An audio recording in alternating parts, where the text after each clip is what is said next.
વીર મેઘમાયાના બલિદાનનું મહત્વ, આ ઐતિહાસિક બલિદાનનું મહત્વ તમારા અને મારા માટે, આ દેશ અને દુનિયા માટે એમાંથી નીકળતો સંદેશ એ છે સમાનતાનો.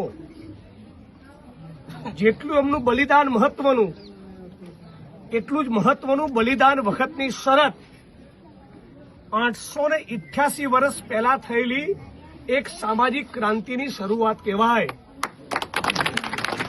કે ગામના છેડે નહીં વસીએ, નગરની વચાળે અમારો વસવાટ, પીઠે ઝાડુ નહીં અને ગળામાં કુલડી નહીં.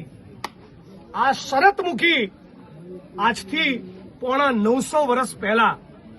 એટલા માટે આપણે બધા આ વીર નાયકને, વીર મેઘમાયાને સલામ કરીએ છીએ અને વંદન કરીએ છીએ.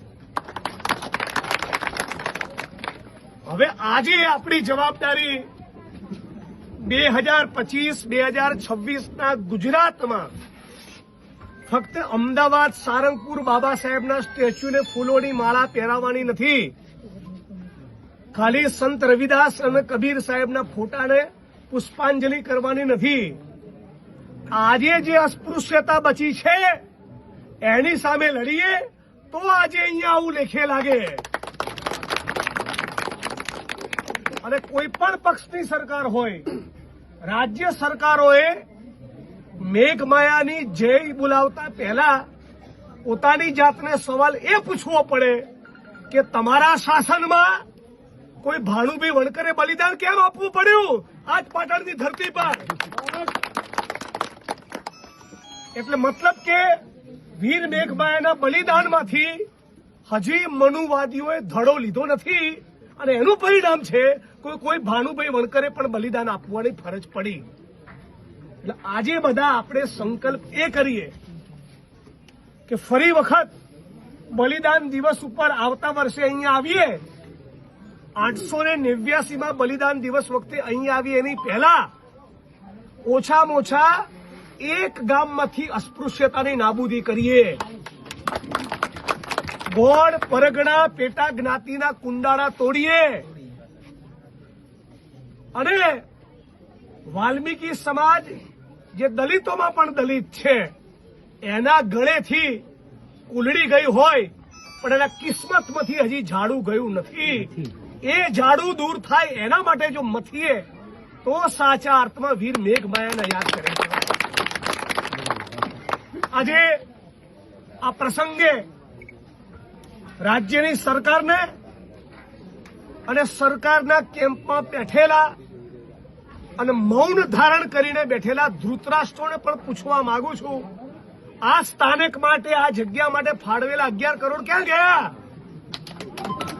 આજે ટુરિઝમ દિવસ પણ છે અને વીર મેઘમાયાનું બલિદાન દિવસ પણ છે.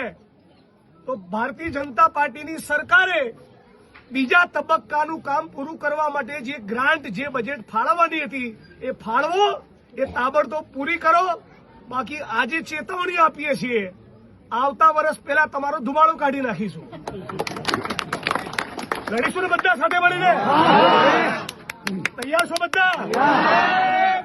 મારી સાથે નારો લખાવો, ભાનુભાઈ વણકર અમર રહો, વીર મેઘમાયા અમર રહો, સામાજિક ન્યાયની લડત જિંદાબાદ, સમાનતાની લડત જિંદાબાદ. અને છેલ્લે આપ સૌ મારા ઘરના પરિવારના લોકો ઉપસ્થિત છો ત્યારે, મારી બહેનો, માતાઓ, વડીલો અને યુવાન મિત્રો બધા બેઠા છો ત્યારે, કોઈ પણ રાજકીય પક્ષનો માણસ આપણા સમાજના દીકરા હિતેન્દ્રભાઈ પીઠાડિયાને જાહેરમાં છડેચોક આ પાટણની ધરતી પરથી પડકાર ફેંકે અને મારવાની વાત કરે તો પાટણના દલિત સમાજ અને ગુજરાતના 50 લાખ દલિતોએ ચૂપ રહેવાનું છે? એનો જડબા તોડ જવાબ આપીશું. અને હું જે દિવસે આહવાન કરું એ દિવસે બધા મોટી સંખ્યામાં બહાર આવવાનું છે. મારી પાર્ટીનો હોય, સામેવાળી પાર્ટીનો હોય કે ત્રીજી કોઈ પાર્ટીનો હોય, આત્મસન્માનના મુદ્દે અમે કોઈ દિવસ સમાધાન કરતા નથી. અને કોઈના મનમાં ફાંકો હોય ને તમારે આજ એવી 1400નો ફાંકો કાઢવા જિગ્નેશ મેવાણીનો જન્મ થયો છે, યાદ રાખજો. એટલે મારા ભાઈનું નામ લેતા ફરી વિચારજો. બાકી હું એ જ જિગ્નેશ મેવાણી છું જેને ભાનુભાઈ વણકરના બલિદાન વખતે આખી રાજ્યની સરકારને દોડતી કરી હતી. તારું તો ચણું નહીં આવે. જય ભીમ.